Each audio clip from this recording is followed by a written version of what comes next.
Good evening. Welcome everybody. I've got a lot of noise going on here. I don't know why. Good evening. Sorry, I can hear myself. That's why. Good evening. I am joined by two very special guests. I've got my dad and my brother. Welcome to both. Hello. Good evening. Hello. How are you both? Good. Well, yeah, good. Yeah, I'm good. Good. All things considered, in the Newcastle sense. Yeah. A lot of hope going into this weekend, I think. Yeah, obviously Chelsea this weekend, not the ideal opponent. In fact, you'd probably argue the least ideal opponent, maybe apart from Liverpool. But then, I don't know, like Chelsea's defensive record's the best in the league and they're scoring goals for fun. So it's just going to be very, very tough. I just think it's a free hit. I think, hopefully with a week's training, we'll get a better performance and win, lose or draw. I think as long as we see an improvement and we can take something into the games after the international, Brighton away and then the games after the international break, which are going to be very important because they're games which theoretically we could win. I think it's just a building process, isn't it? So I think we just got to enjoy it and embrace it and see what happens. Yeah, we don't actually know what will happen if this team train. So that's not really been a thing they've done an awful lot of. So yeah. I mean, apparently Jones has implemented a 5 training session week this week, which is probably the first time they've done that since Steve Bruce. Before Steve Bruce, so I mean, like we've talked quite a lot on this channel over the last couple of weeks about lack of professionalism with Bruce, and I think that at least Jones is putting the correct things in place. He might only be here for this game in terms of in charge, but he might also have the Brighton game, and at least he's given us the best chance we possibly can have. Because what I assume is happening, it's not all just like high intensity training. It'll be tactics, it'll be studying film of the opposition, it'll be all those kind of things that elite sports teams should be doing. Well, I think one thing that should be working on is that defensive line, isn't it?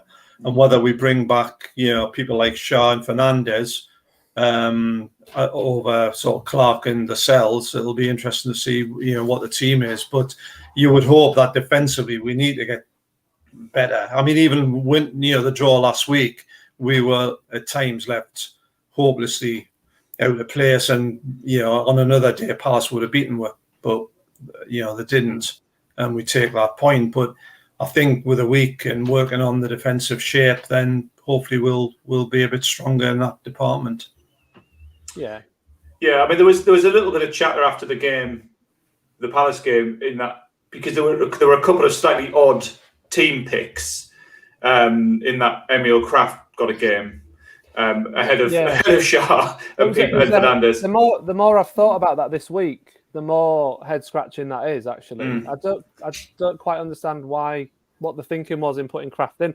I'm not saying that, as it turned out, he didn't particularly do anything worse than anyone else, but it was just knowing what he's like as a player. He's not the best player we have, and yet he sort of was picked, and I don't know if it was just because he was on the right side of the defensive 3, and maybe that's what he was thinking. That's the only thing I can really come up with. But when you've got the likes of Cher and Fernandez, then it's a bit of a head scratcher, really. And it was a little bit odd, but then again, so I mean, one of the things that came out of that was some people saying, well, maybe he was the one behind all the weird team picking decisions in the first place. Maybe Bruce wasn't as involved.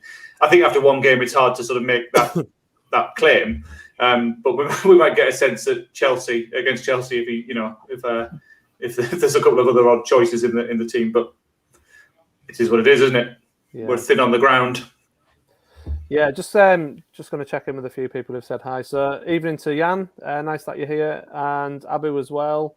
Good evening. Yeah, I know a few people have joined since we started. So this is my brother and my dad. So we've got Gordon and Andrew or Andy. I can't remember what you've put on your actual name. Put Andrew on the screen. Yeah, I don't want to confuse you or Dad. So. We're the only people in the world who call you Andrew. Yeah. So he's Andy to literally everybody else, but his family is a bit. Always be Andrew. And evening to Mark as well. Always good to have you with us. Mark. So, yeah, so Abu, you're basically saying Newcastle deserve the best manager. And I guess this is the topic of conversation that is ongoing until a decision is made and someone's appointed. Everyone's going to be talking about who do you want as the manager? Who's going to be the next manager? And let's listen to what you have to say, because I've talked on this channel quite a lot about different managers and the pros and cons of them. But let's see what do you think. So do you want to start, Andrew? Well, I mean, as you know, this is really difficult because what's happened is, of course, you just get a million names in the press, and that's been boiled down perhaps to a few more, a few less than a million. So there's now, but even I was just looking today, there's still like 12 managers on the betting list. So obviously the English-based managers we know about. So like Lampard, Martinez has been English-based before. Mm-hmm. So there's mixed kind of things there. I don't think Lampard's experienced enough. But then again, some more experienced managers might not fancy it at the moment. I think the thing with Ten Hag seems to have come into conversation this week, and as we all know, I mean, Ajax are pretty good, and he seems to be responsible a lot. Is it along with the director of football there, where that's been? Yeah, Overmars is the director of football at Ajax. That's right. Yeah, I think the link. I personally don't think that it's realistic. No, that will get Ten Hag, because he's got this reputation of being one of the best in Europe at the moment. We're not in that. Even with the takeover, we're not there at this point in time. And I think that because Overmars has been linked with us as director of football, then naturally there's been the story about, Overmars would want to bring him with him, which might be true. The thing is, like you say, no one really knows what's going on with the new owners and what they're doing. Clearly, they are going through this thoroughly, and they are interviewing and talking to lots and lots of people. It's such an important decision, really, because massive. Get this wrong and we're relegated. And I think, I look at the games that we've got, and if you rule out the games with the top 6 or top 4 kind of teams, like the Cities and Liverpools and all those sort of teams, and you assume we lose those games, it's actually quite a startlingly low number of games we've got left to get 40 points from, in order to do that. And it becomes, it's a huge decision. It is. I mean, it is one of the biggest decisions that the club has had to make in a long, long time. And it's the first decision that they're having to make. I think the other reason for the sort of delay is I have a theory that I can't claim it as my own because I've read about it. But I think that that doesn't stop anyone on YouTube, Ian. No, that's true. I'm going to claim this as my own idea. Yeah. I think that they're going to announce a director of football or sporting director along with a manager. It will be like a whole team that is... Because we've heard nothing from the club about any structure in terms of the football structure of the club. Nothing, apart from the under-23 coach that we've taken from Sunderland. I think they've been... very, very clever in a way, because what they've done, they announced last week that Jones was going to be in charge for the 2 games. Theoretically, I think he may be in. Literally, I think he'd be in charge for the 3 games actually before the international break. And I think you're right. I think that it could be that this will be a joint package. And I agree with you both that this is probably the most important decision they've got. I think we've also got to understand where we are. We're in a club which is in a total mess, and it's all right talking about some of these, high-performing managers, but would they really be the ones that were able to sort out that mess and build a solid base, which we need to go forward to save us from relegation, and then to put a platform in place that would actually then springboard the next phase? Because I see that we've got till January the 1st as part 1, because we've got to get through these games before we can get new players in, and then the bit between January and then the end of the season, including obviously the January window, are going to be absolutely vital. And again, the January window is about getting the right type of players in to save us from relegation.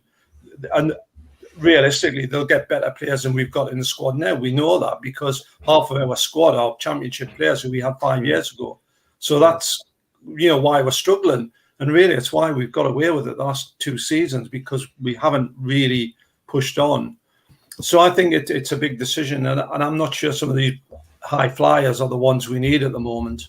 No, but it's the other issue is like, do you get this is the other thing that I'm sure the owners will have been talking about. Do you get someone in for the rest of this season, or do you try and get someone in who you want to build the first phase of this project in terms of the next 2 or 3 years? Like, what do they do? Like, it's such a, there's so many ways you want to look at it. We've been left in such a mess that it's unfortunate that this has basically, it's taken the shine off it, in my opinion, because we can't truly get excited about what, I know people are excited, but we can't truly get excited about what might happen because we're so uncertain as to whether we're going to be in the Premier League next year or not. I was listening to the Athletic podcast with George Colkin on it, and he was basically saying that this whole takeover was originally planned with the idea that Rafa would be there, and so a lot of their ideas around the building and sort of kind of they'd already started under Rafa, because obviously we know he laid a bit of a foundation to build the club on. He wanted to improve things in the long term, and now that it's one of those just sad things, isn't it? You know, we were chatting earlier, a bit like when Bobby Robson didn't take over from Keegan. You know, it's like that moment of, well, we'll have to make do with a Dalglish then, I guess, or that kind of equivalent. So it ain't going to work. There's no point in going back to Rafa. He's employed, even if they threw money at Everton. I don't think that that they would allow it. You know, and I don't think it'd be the right thing. But we do need someone in that ilk who will even stay with us if we go down. And I don't think that should be part of the conversation. We don't want to be saying, "Oh, if we go down," but that does need to be probably in a contract somewhere, doesn't it? But it's not. Yeah, but it's like it's a possibility. It has to be discussed. It has to be kind of talked about as a possibility. No one wants that to happen. It's the last thing anyone related to the club wants to happen. But it is a possibility because we are in a mess and we've got a really crazy run of fixtures coming in. And of course, that applies to the players as well that we get in, because again, some of the names bandied about on who we're going to buy. Well, will it come to a team that get relegated?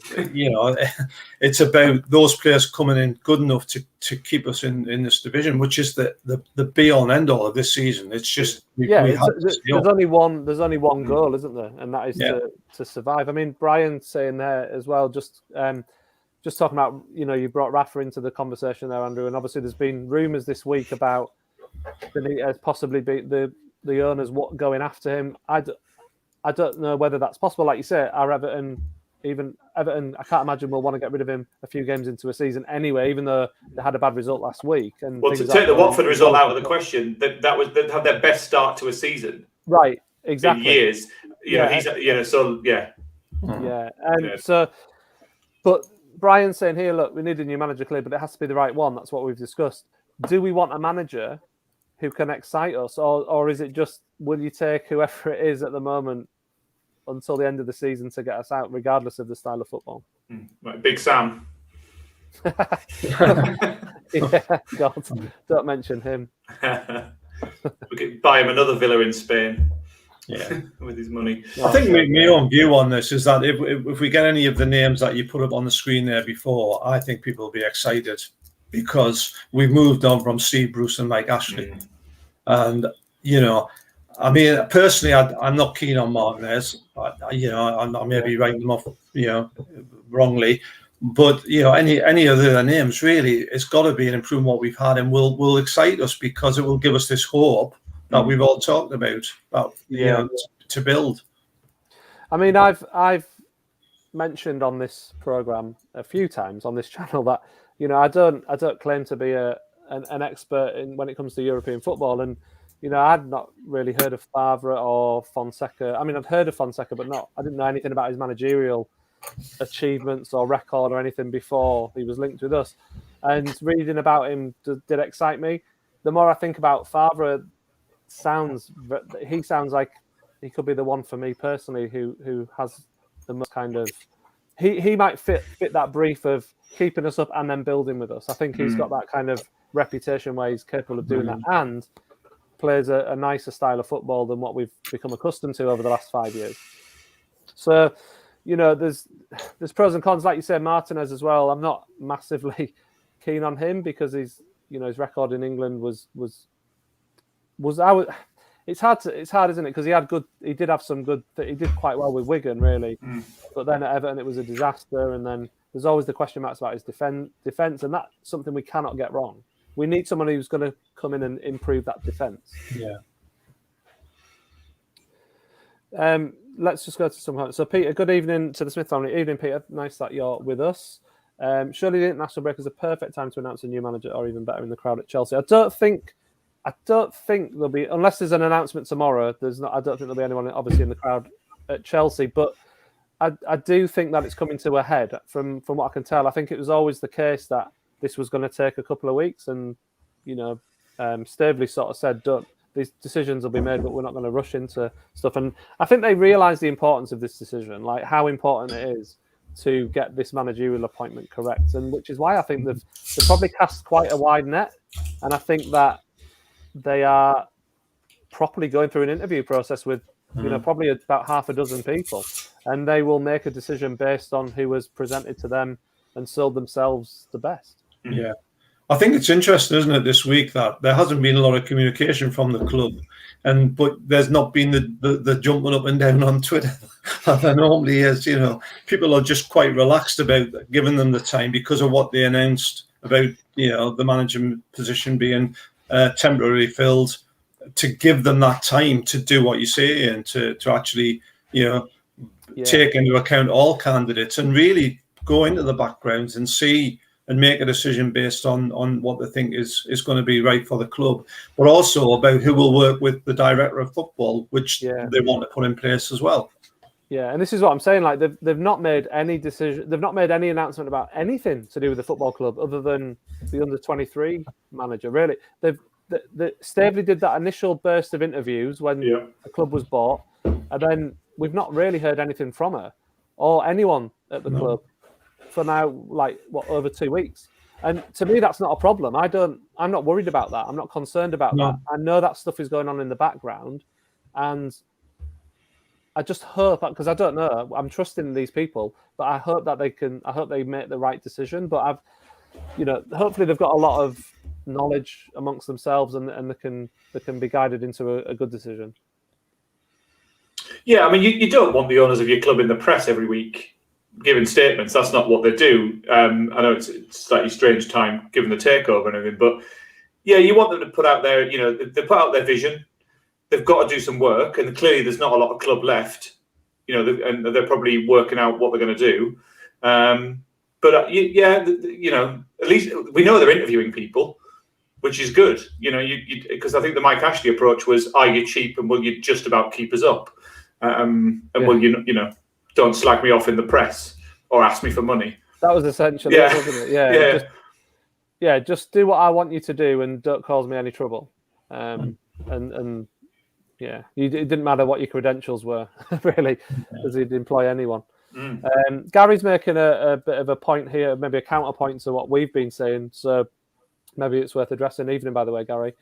So the new owners need to get this sorted. I get it takes time to make the right decisions, but this uncertainty will affect the team and ultimately results. What do we reckon to that? I mean, the results can't really get any worse. Well, I was just about to say that the results can't get any worse, can they?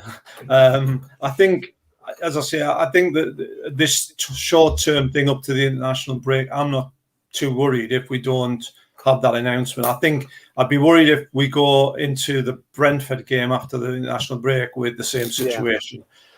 At the moment, I'm quite relaxed about it because I believe, like we've been talking about, that they're doing the right thing. And I think the owners will know that they've got to get the right person and that they will make that decision, in the next week or so. And I think whatever happens, I think once our announcement makes, there will be excitement within the fan base. Absolutely no doubt about it. 100%. The fan base will be united behind whoever's appointed. And that's what's really lovely about it. I think personally, I know you're saying you'll be fine till after the international break, and that might happen. I would like the new guy to be in charge by Brighton, if I'm honest. I think fair enough, Palace and Chelsea, get those games out of the way, give themselves nearly 3 weeks. But I would quite like the new guy appointed.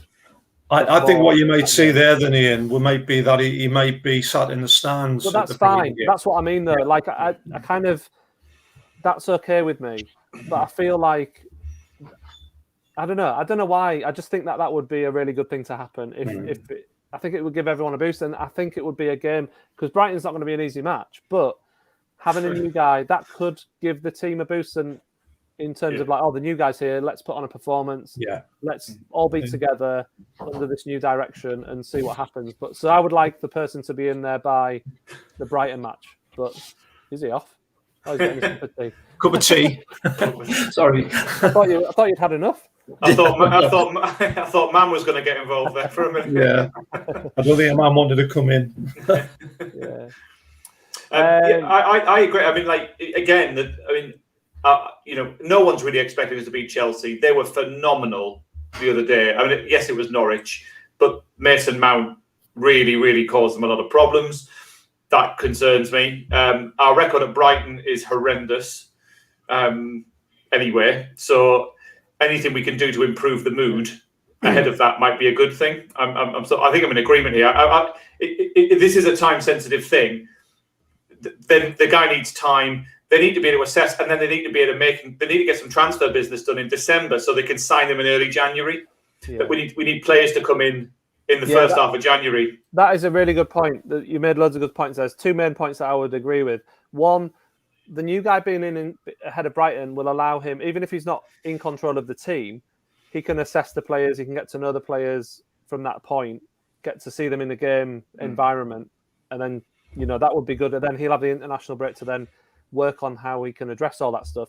And the second thing was, recruitment's vital. We've got to get people in early January. We can't afford to, and that might mean paying a premium for some players. And I'm sure that we'll have to do that because everyone knows we've got money. People will want they'll want their pound of flesh, won't they, from the club? But we've got to be getting players in that first week in January. Yeah. Yeah. No, I agree with that totally. In terms of the players, and I think but does that not come in with the director of football as well? Absolutely. Yeah, I mean that's part of their role, isn't it? Recruitment is a massive part of their role, and the reason why those things have to go together is because you've got to have your director of football and manager playing understanding the same system and working together, in that sort of way. Davey's saying, we need excitement, but of course we're in bother at the moment. But good managers can get us out of the mess at the moment. I guess the argument there is, look, if you're a good manager, it doesn't matter where the team are in the league, they're going to be able to improve you. Yeah, they're not going to be worse than what we've had. Yeah, any kind of organisation. The Palace game wasn't great. There was a lot of. It wasn't a good performance, but what we did see when we didn't have the ball, which was most of the time, that we did have a back five, and it was more rigid, and it was more not rigid, but it was rigid, but in a line, it was kind of like organised. They were in position, and the midfield was kind of supporting them a bit better. If Benteke had been slightly better, we would have lost, but thankfully we got a point, and that could be crucial from the end of the season. But there's a reason that Wilfred Zaha didn't have his normal game, or he didn't dive to get a penalty against Wayne. That's like, but anyway, the result was all that mattered really. And a point was good, but I think these managers that are being mentioned, I think if they're good enough, yes, they will do the job to keep us up. And I think that will come from the bounce initially, new players coming in, and we'll carry that forward. And the fixture list is tough, but it always is. Every match in the Premier League is tough. You could argue Norwich at the minute's a bit of the one that being you might want to win because you expect to win. But we play Norwich, don't we? In soon, is that? Sorry, that's December. Yeah, our next 6 matches are these. So we've got obviously Chelsea at the weekend, and let me know, by the way, what you think your score prediction for the Chelsea match is. Just put them in the comments. See if anyone's hopeful. Brighton away, which we've talked about. Then there's the international break, and then we've got 3 out of 4 home games against Brentford, Arsenal away, obviously, and then Norwich and Burnley at home as well. So we've got Brentford, Norwich, and Burnley at home after the international break. Now, for me, that is the perfect opportunity to then start picking up some wins. Really, you've got to win 2 of those games, in my opinion. Yeah, I agree. I would be saying 3. Well, yeah, but realistically, yeah. That doesn't happen, does it? So if we can, try and get, I don't know, a point at Brighton, 2 wins from those home games and another draw, then I think that's a decent haul of points. But let's be realistic. We were sat in the bottom 3 without a win and with 4 points. So it's not like you can suddenly, we might accrue loads of points quickly, but the fact is we're probably not going to do that. Yeah, I mean, Brentford will be a tough game. Yeah. They are very, very well organised and very confident. It's the Norwich and Burnley games at home. I think you've got to look at it, well, if we cannot win those, we're going to have some problems. Yeah. And then, of course, after that, these are the matches in December. Obviously, Burnley's in December, so that's there. But then you've got, that is just, I mean, you couldn't really get a much tougher run than that. You've got, Leicester away and Liverpool away, both incredibly tricky games. Man City at home, that's probably the hardest home game you're going to get, other than Chelsea, which we've got some on Saturday. Yeah. And then you've got Man United. Now, Man United obviously are in a bit of a mess at the moment, but by the time we play them, they're not going to be, because I think Solskjaer will be gone by then. They'll have a new manager. They'll probably be absolutely flying. Is my guess. Because that's happened to us before with Man United. That happened when Solskjaer became manager. They were rubbish, and then Solskjaer came in, and who did they play?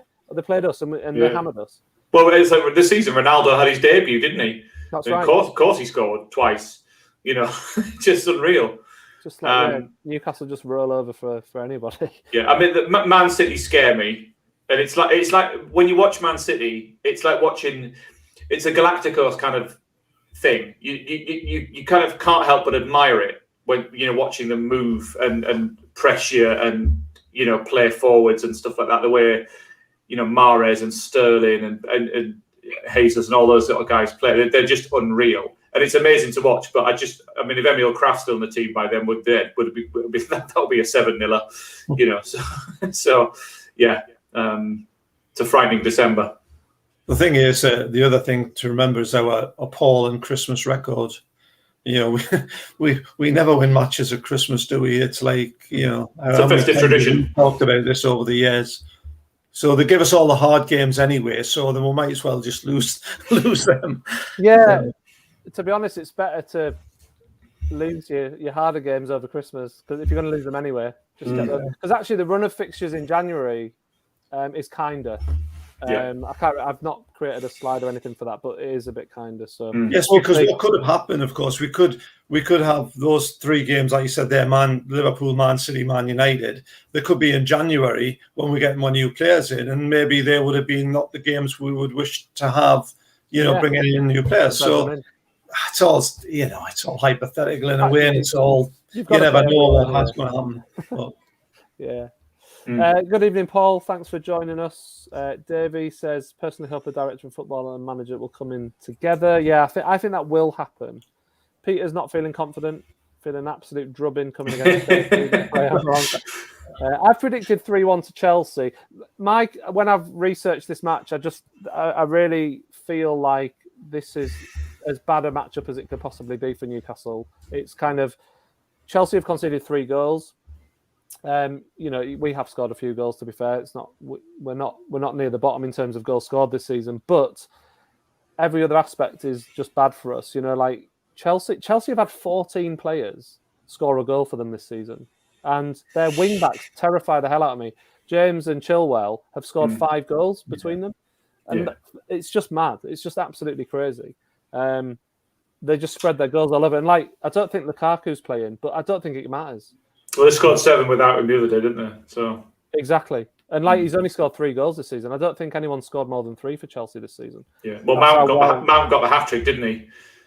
Yeah, and that's the only 3 goals he scored in the Premier League this season. So it's a frightening prospect playing. But then we have played good Chelsea teams in the past at St James's and got a result. So it is football, and that's why I watch it. If we didn't think when things could happen, we wouldn't bother going, would we?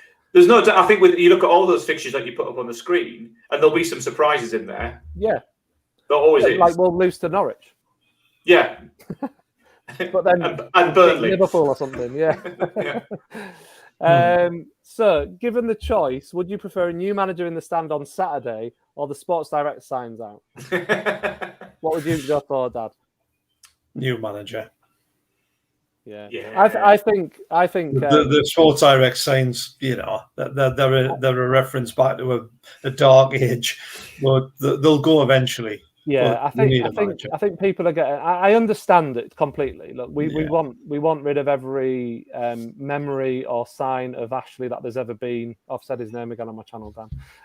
That there's ever been. You've let yourself down. I keep forgetting that there's ever been with him at the club. I get the like we want those signs down. We don't want them in the set. But at the end of the day, it's not that important. Well, we've got clean windows now, haven't we? So that's a start. Yeah, the pressure washer has cleaned the ground, thankfully, after 15 years of it not being cleaned. I tell you what, do you think we'll have some new TV sets in the concourses? Some full-size ones. Some ones that we can actually see. I've got a bigger TV in my living room. I think I'm watching this on a bigger computer screen. Honestly, horrendous. Yeah, anyway, so I'm just going to scroll through some comments here. I'm not sure what this is in relation to, Paul, but and for God's sake, Shelby will be back against Chelsea. Is that just you thinking out loud? Like, I think that's exasperation. Yeah, Shelby's going to be back. Yeah. Great. But serious question, you know, Longstaff and Hayden haven't covered themselves in glory. Would you give Shelby a shot ahead of him? Like, with what we've got, we have what we have. Is Shelby going to be any worse than Longstaff? The trouble is with Shelby, he's just too flippant slow, isn't he? I mean, he just, you know, he can ping a ball when on a good day, but he's just not. I don't know. I just think he's not. And you're playing against an all-action team in Chelsea. I think we need to match that with players who will actually be able to compete with them. And seeing Shelby running after somebody, sort of gasping with his, But can Longstaff do that, Dad? You know, like. That's the issue. We have who we have. Who's? That's why I don't like playing 5 at the back, though, because it leaves the midfield bare. I think we have to get an extra man in midfield. Actually, I think that's probably right. I think, but I don't know how he does that. I think we should just have 3 extra men in midfield. They can just put a wall up. Just do what Benitez did a few years ago and just play a striker and just have build the wall. 2 banks of 5, you know, and just try and keep them out.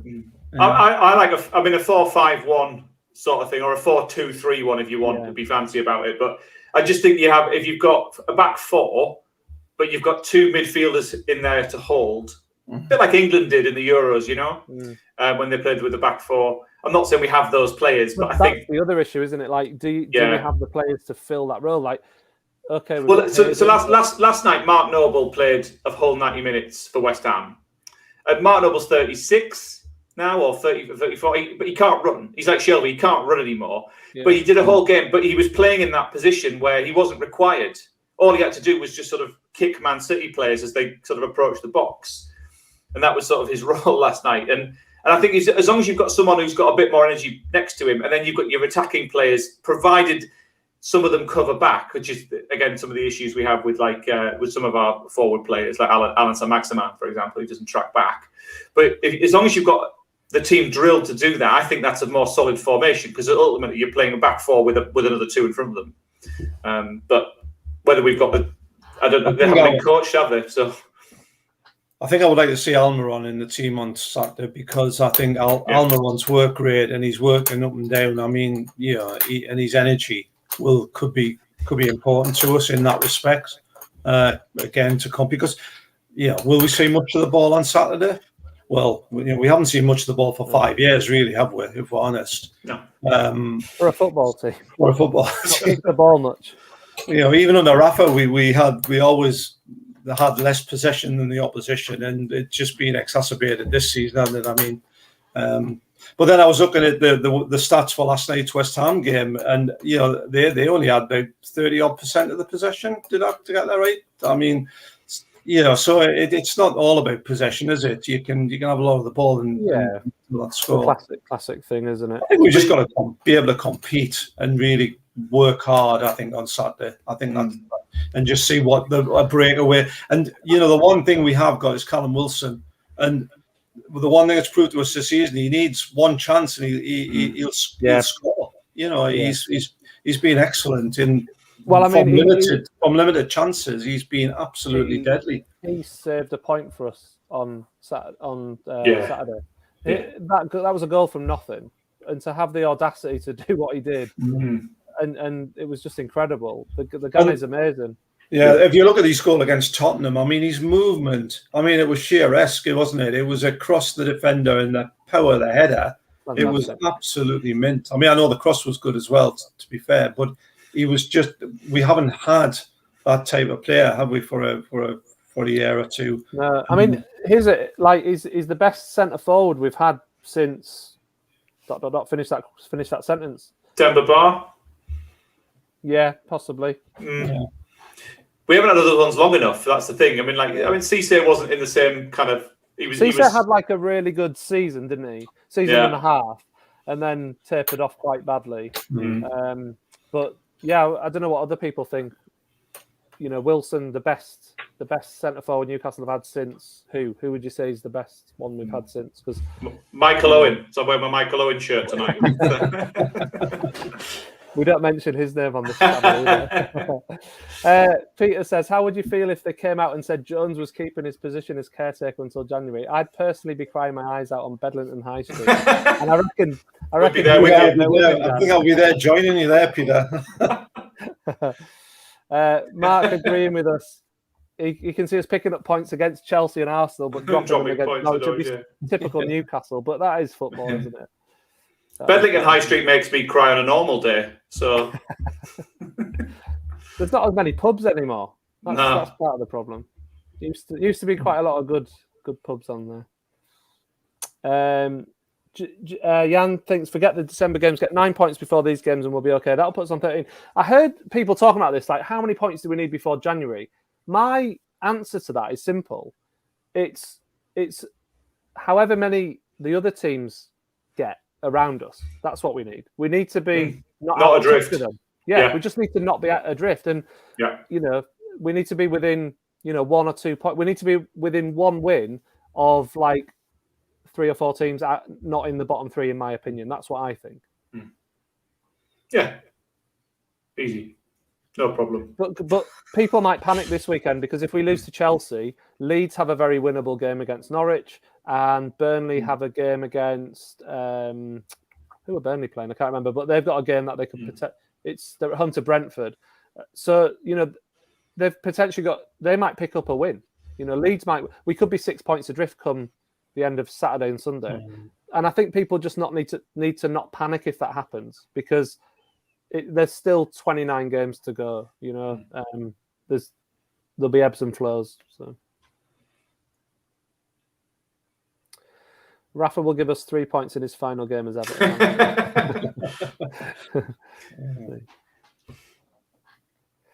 It'll be soul destroying to see us set up to sit back in the home games we need to win. Yeah, I think the thing with that, Gary, is it depends who the opposition are, first of all.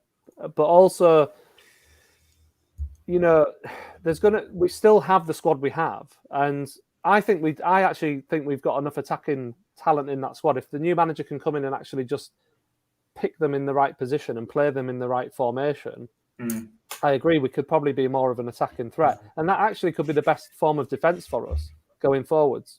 But I think we've also got to kind of accept that this season we're going to have games where we know we're going to be on the back foot and we will be set up to not lose.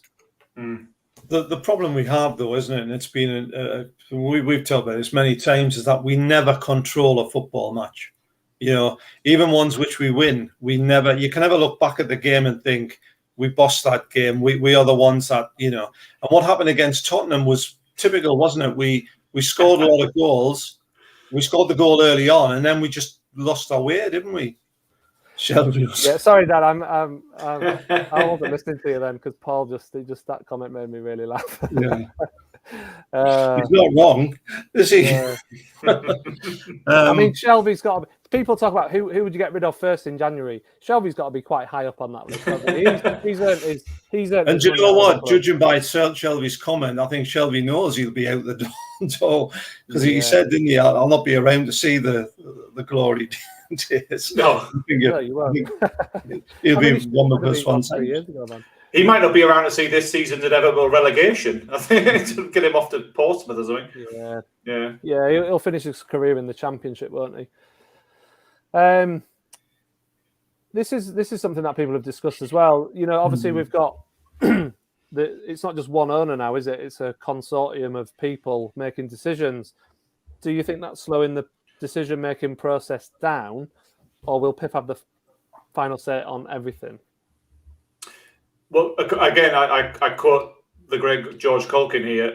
That's exactly what's happening. They have to take it back to the consortium. To make sure. I don't know if it'll be once they've got the people in, the staff in, the managers and the directors of football, who they will then employ to do those things.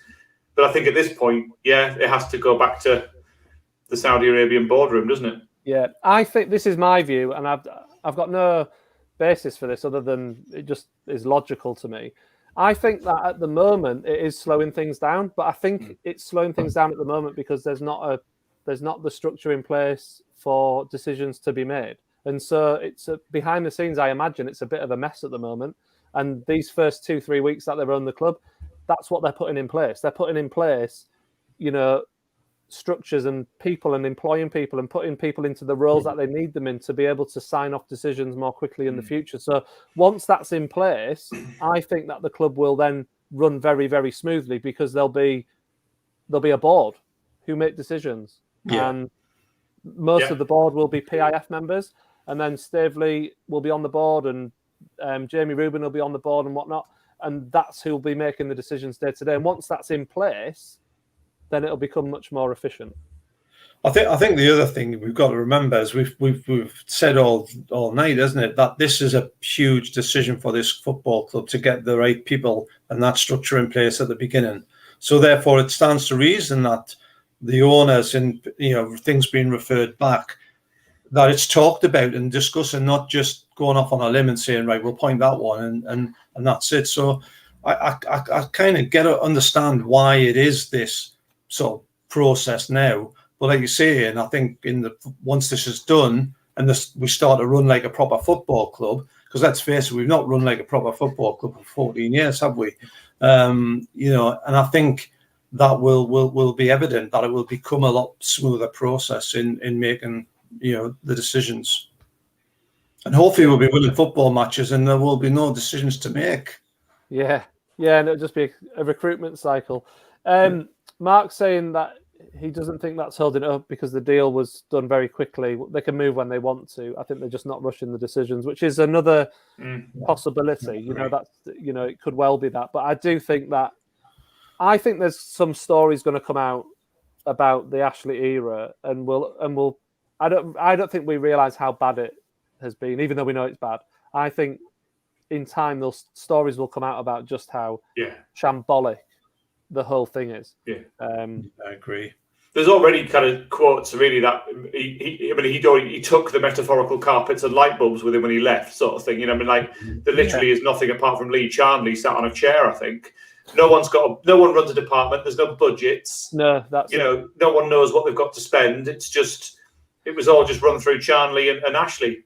Sorry, and this is sorry, and this is it. It's like I think a lot of people, I totally understandable why people won't think about this, because why would football fans be interested in the nuts and bolts of day-to-day running of a football club?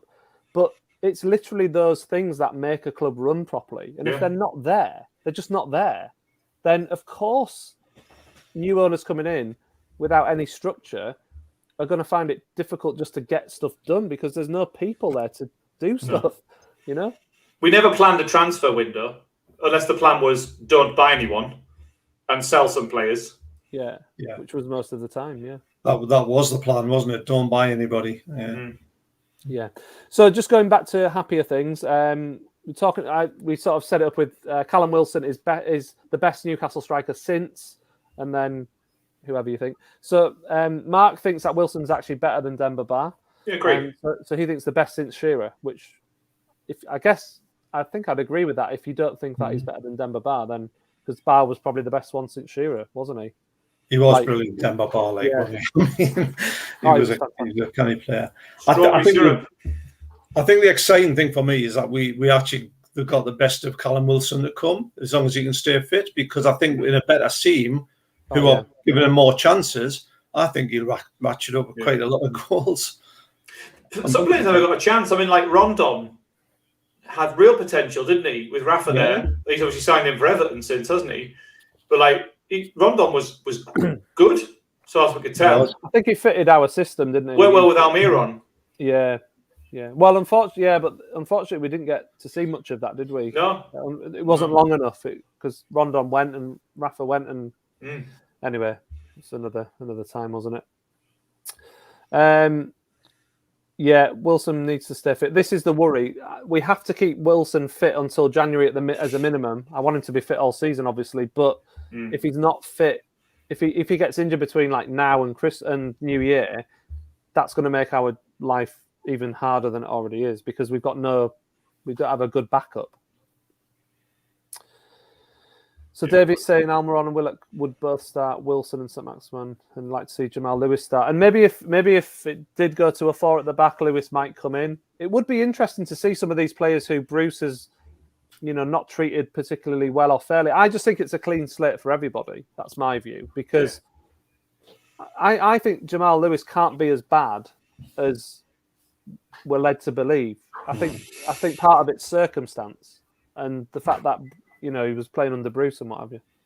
I think we've got to find room for Fabian Schär and Fernandes. I totally agree. They're both on that day that they're just good footballers, and I know both. I mean, Schär particularly is prone to the odd mental lapse, and he'll go hack somebody down and get booked or make a mistake. But he's a good player, and I think that they're worthy of being in that team. And we love him because he can score absolute belters as well. Yeah. And he's a good-looking guy. Yeah. It's always good. But yeah, I think, there's an argument as well, isn't there, that Fernandes is the best defender, like the best sort of centre-half that we have. Centre-half-wise, certainly. I'd have Dummett in the team. Yeah, I like Dummett. I know, again, he's another one who's I know that injury is an issue with Dummett, I guess. But, does anybody know the latest on Dummett? Because is he still injured, or is he because I would have him, he was always solid, wasn't he? It's like... I'm not sure. I wonder if anyone in the comments could comment on that, actually, or I'm not sure, to be honest, what his current status is. I want to stop seeing Richie in the back 4 or 5. That's not good. Yeah. Richie's an interesting one, isn't he? Because he's got, in the Premier League as a whole, he's got, one of the highest... Is it highest assists or something? Or chances created? Highest chances created or something, which is... But then he's playing, left wing-back, so it's a very odd thing. I don't know. Marty's saying, hopefully Dummett's back soon. He's our best defensive player. So Marty's obviously a bit of a fan of Dummett as well. I think he's a bit maligned, really, by the fan base, or some of the fan base. Well, you've got to look at what we got. He's what he is, and he's in that squad. There's not a lot. I don't think there's anyone particularly better than him as fullback. No. Well, you've got Lewis, haven't you? That's the other one. Yeah. Who could play left back, and then imagine playing a left back in the team at a left back. I mean, just think about that for a second. This crazy new concept of playing players in position. Mad. Evening, Dave. Nice that you're joining us. Jones has had the team in all week. They will be either so hyped up or knackered. Either way, they're showing us good improvement. Yeah, we talked a little bit about this earlier, Dave. And by the way, thank you for everyone who's joined us. Obviously, just to introduce you, this is my brother and my dad who joined me tonight. Just thought we'd do something a little bit different and mix it up a bit so you didn't just have to listen to my voice all night. So we were talking about Jones obviously having them in all week, but part of that, it's not all, I was saying earlier, it won't all be high intensity stuff. That'll be like tactics and watching film and basically doing the basics that any elite football club is doing these days. So just putting those fundamentals in place that should have already been in place that haven't for the last 2 years.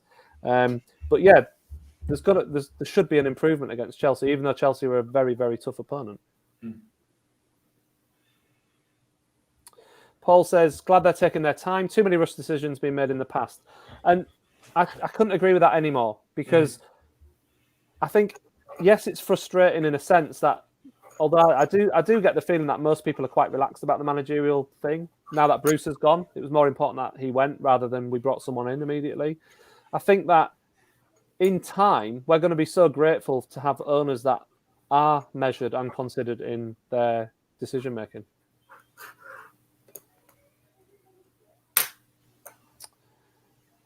Do you think Graham Jones is going to play defensive against Chelsea or just go for it? I don't know. What do you reckon?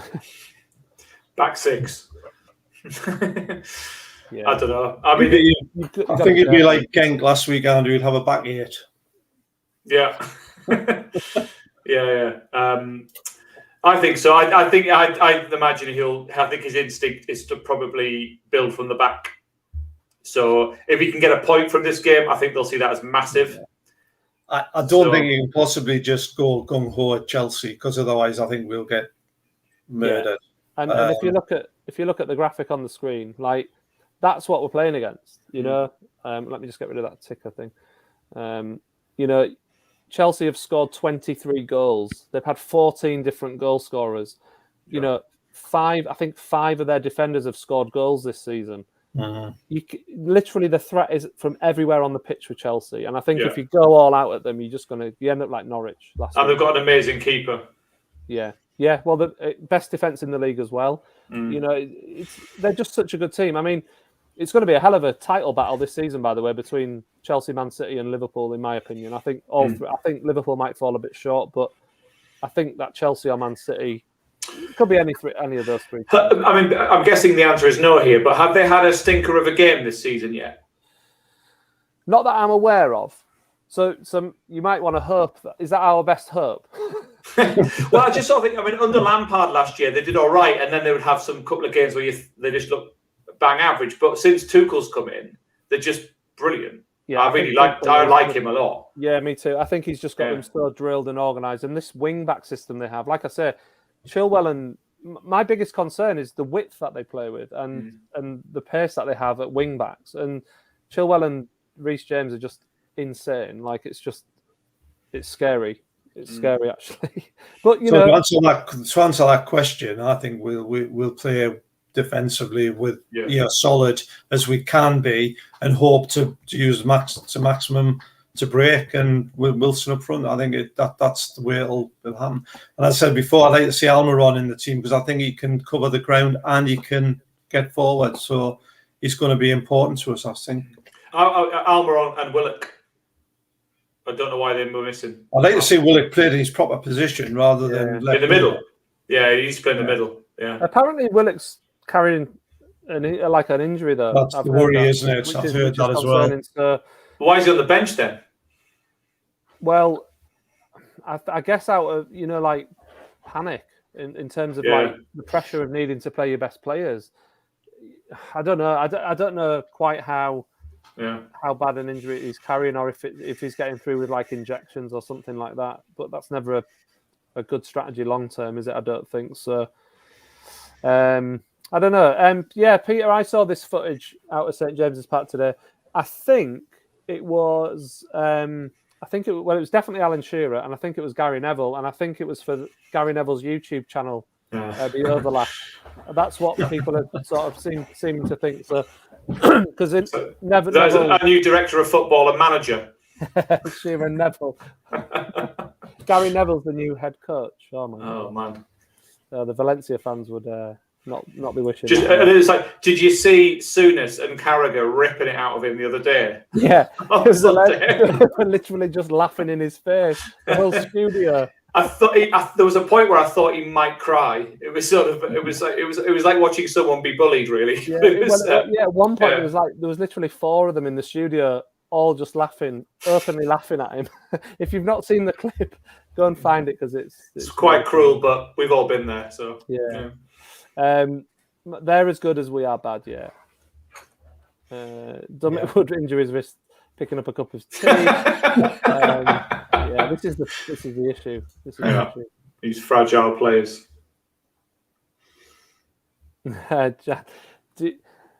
Jans from Belgium, do you want me to have a word with Lukaku for next year? I'm in contact with him. I mean, honestly, imagine if we brought in someone of that standard next season. That would be incredible, wouldn't it? He's not exactly firing for Chelsea, is he? So, No. But he would help us out. Definitely. That's a different. Indeed. Right, listen. Let me know if if you want to type in your score predictions in the comments, and we'll go through a few of them. In the meantime, I've just got. I always like to do a couple of these. So, sorry. I just want you to guess who these are. Now, you two haven't seen these either, so see if you can figure out. These, I can never get them. I've tried to make them tricky. I think one of them is really easy, actually, when I've looked at it. So I don't know if they're hard enough, but who are these two? Please. The dark hair's thrown me on air there. Because it's not Lovenkrantz, is it? It's not Lovenkrantz. No, it's too dark. The hair. I have no idea who that is. Either of them. Robbie Elliott? No. Robbie Elliott? No. Oh, I have made them harder. That's good. Yeah. Maybe too hard. Looks like the Shroud. That's the second one, doesn't it? Okay, Is yeah. that Paul Klein or something like that? Marty said B's Warren Barton. It's not Warren Barton, but I know why you've said that. It's because of the hair, and the hair is a clue there. Is it Barry Venison? No, it's not as far. Not as long as it for Barry Venison. Yeah. It's like big floppy blonde hair. Dave reckons we're gonna lose 4-0, but with his heart, he thinks we'll win 2-1. Your heart is right there. In my heart, we're winning 2-1, but in reality, not Robert Paul. I know the left-hand side one does look a bit like Robert, but it's not Robert. Yeah. Key 88. We have a winner for B. Is it Hugo? Hugo Viana, yeah. How did he get Hugo Viana from that? And John has got Viana as well, but Bellamy. it's not Bellamy. The other one's not Bellamy. So we're still looking for the correct one. Someone's doing a Google search on these images. Not Andreas Anderson. He had the hair, didn't he? He once scored against Chelsea for us, didn't he? Yeah. Stefan Givage. Yeah. Okay, so A is tough. I think it does look like Robert the most. He played in the same team as Robert, so there's a clue there. Oh, right. But he was definitely not as he wasn't as fancy as midfielder. Robert. No, he was a defender. Aaron Mike Hughes? Williamson. It's not Aaron Hughes. Not Aaron Hughes. No. Okay, I'll let you have one more guess each, and then I'm going to reveal it. It's not Owen. Peter's going to put £5 on a Joe Linton hat trick. That's a good way to waste £5, Peter. Yeah. Not given. It's not Beresford. Put you out of your misery. Yeah, go on. Believe it or not. Oh, Andy O'Brien. How the hell did they get Hugo Viana? I know. That's mad. Well, I think it was the hair. Well, I couldn't see any hair on that picture that you put up. It was just. Well, at least I made it true. Look, it's clearly Hugo Viana. Yeah, the O'Brien one's clearer now. You've sure. Yeah, Anyway. Okay. Anyway, that was tough. Oh well, I made it a little bit harder, which is good. And Last ones have been easy it was for too people. easy. So I said the other night I'd make them harder. Take it easy. Took my glasses off again. Didn't make any difference. Right, last question for tonight. Is anyone else singing the O'Brien song in their head? Of course. Yeah. That's one of the best chants we've ever. Whoever came up with that is a genius. That is the best chant ever. Who thought of that? It's brilliant. The O'Brien chant is fantastic. Yeah, Marty. Yes. When I searched for that picture, like most of the pictures that came up were of basically just swapped nose. It's absolutely brilliant. Amazing. That's a very funny picture. So we've had 6 different goal scorers for us. Apart from we've actually had 7 because we had an own goal. But who were the 6 people who've scored a goal for us this season? Callum Wilson. Correct. Well, Hendrick. Hendrick is correct. God, Jeff Hendrick. Yeah, he scored a goal for us. He should be out of the. He should be out of the squad. God. Fresh start for everyone. Fresh start. Apart from you, Jeff. Clear off. Did Murphy get one? We have had 6, believe it or not, 6 different goal scorers. Murphy, yes, Murphy scored against West Ham opening day of the season. Are you talking about which game? Sam Maximin.